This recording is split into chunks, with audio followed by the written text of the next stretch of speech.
Triple IT selection లిస్ట్లో phases అంటే ఏంటో చాలామందికి ఒక డౌట్ అయితే ఉంది. సో ఆ డౌట్ ఏంటో ఇప్పుడు చూద్దాం. సో నార్మల్గా బాసర్ ట్రిపుల్ ఐటీకి వచ్చేసి 1500 సీట్స్ ఉన్నాయి. అండ్ అలాగే ఆంధ్రప్రదేశ్ ట్రిపుల్ ఐటీస్కి వచ్చేసి టోటల్గా 4000 సీట్స్ ఉన్నాయి. సో ఈ 4000 సీట్స్కి అలాగే 1000 సీట్స్కి టోటల్ మెంబర్స్ని సెలెక్ట్ చేస్తారు. సో అప్లై చేసిన వాళ్ళు ఎవరైతే ఉన్నారో, సపోజ్ ఒక 50,000 మెంబర్స్ అప్లై చేస్తే తెలంగాణకి ఆ 50,000 మెంబర్స్లో అందరినీ ఫిల్టర్ చేసుకుంటూ వచ్చి 1500 సీట్స్కి సెలెక్ట్ చేస్తారు. ఓకే, 50,000 మెంబర్స్లో 1500 మెంబర్స్ని సెలెక్ట్ చేస్తారు. ఓకే, సెలెక్ట్ చేసి ఫస్ట్ సెలక్షన్ లిస్ట్ వదులుతారు. వదిలిన తర్వాత ఎవరైతే సెలెక్ట్ అయ్యారో వాళ్ళందరూ ట్రిపుల్ ఐటీ కాలేజ్కి అయితే వచ్చారు. ఎందుకంటే కొంతమంది ఆల్రెడీ వేరే కాలేజ్లో జాయిన్ అయిపోయి ఉంటారు, కొంతమంది వేరే కోర్సులు తీసుకుని ఉంటారు, కొంతమంది అప్లై చేసిన ఇంట్రెస్ట్ లేక జాయిన్ అవ్వని వాళ్ళు ఉంటారు.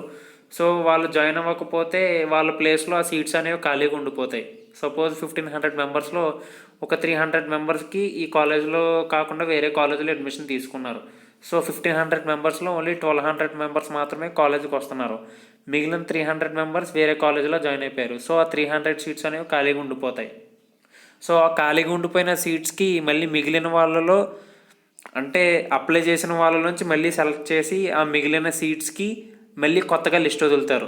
ఓకే, సో 300 మెంబర్స్ని మళ్ళీ సెలెక్ట్ చేసి ఆ 300 మెంబర్స్ని ఆ 300 మెంబర్స్కి సంబంధించిన లిస్ట్ అనేది మళ్ళీ రిలీజ్ చేస్తారు.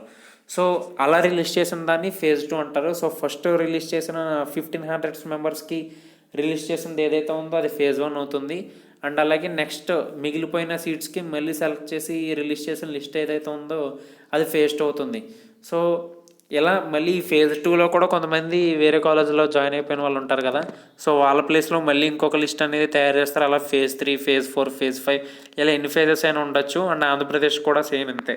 సో 4000 మెంబర్స్కి లిస్ట్ అనేది రిలీజ్ చేస్తారు. 4000 మెంబర్స్లో మేబీ ఒక 600 మెంబర్స్ వేరే కాలేజ్లో జాయిన్ అయిపోయి ఉండొచ్చు. ఆ 600 మెంబర్స్ ప్లేస్లో వేరే లిస్ట్ అనేది మళ్ళీ రిలీజ్ చేస్తారు. సో మొత్తం ఎన్ని ఫేజెస్ ఉండొచ్చు అనే డౌట్ అయితే అందరికీ ఉంటుంది. సో అది చాలా ఫ్యాక్టర్స్ మీద డిపెండ్ అవుతుంది. అండ్ మెయిన్ ఫ్యాక్టర్ ఏంటంటే స్టూడెంట్స్ ఒపీనియన్ బేస్డ్ మీద ఉంటుంది ఎన్ని ఫేజెస్ అనేవి రిలీజ్ అవుతున్నాయని. ఎందుకంటే ఎంతమంది వేరే కాలేజ్లో జాయిన్ అయిపోయారు అనే ఫ్యాక్టర్ని బేస్ చేసుకొని ఎన్ని ఫేజెస్ రిలీజ్ చేయాలనేది కూడా ఉంటుంది.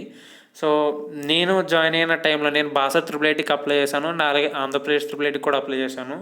సో నేను బాసర్ ట్రిపుల్ ఐటీకి ఫిఫ్త్ ఫేజ్లో సెలెక్ట్ అయ్యాను. ఓకే, సో అన్ని ఫేజెస్ అయితే రిలీజ్ చేశారు. ఆ టైంలో 5 ఫేజెస్ అనేవి రిలీజ్ చేయడం అయితే జరిగింది.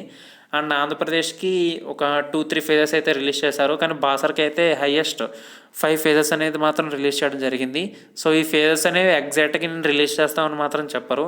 ఆ ఫేజెస్ అనేవి ఎంతమంది వేరే కాలేజీల్లో జాయిన్ అయిపోయారు అనే దాని మీద బేస్ చేసుకుని ఉంటుంది. అంతేగాని పర్టికులర్గా మేము ప్రతి సంవత్సరం ఇన్ని ఫేజెస్ రిలీజ్ చేస్తామని అయితే మాత్రం ఉండదు. సో అదండి. ఇంకేమన్నా కామన్గా డౌట్స్ ఉంటే కామెంట్ చేయండి. ఆల్మోస్ట్ క్లారిఫై చేయడానికి అయితే ట్రై చేస్తా. Thank you.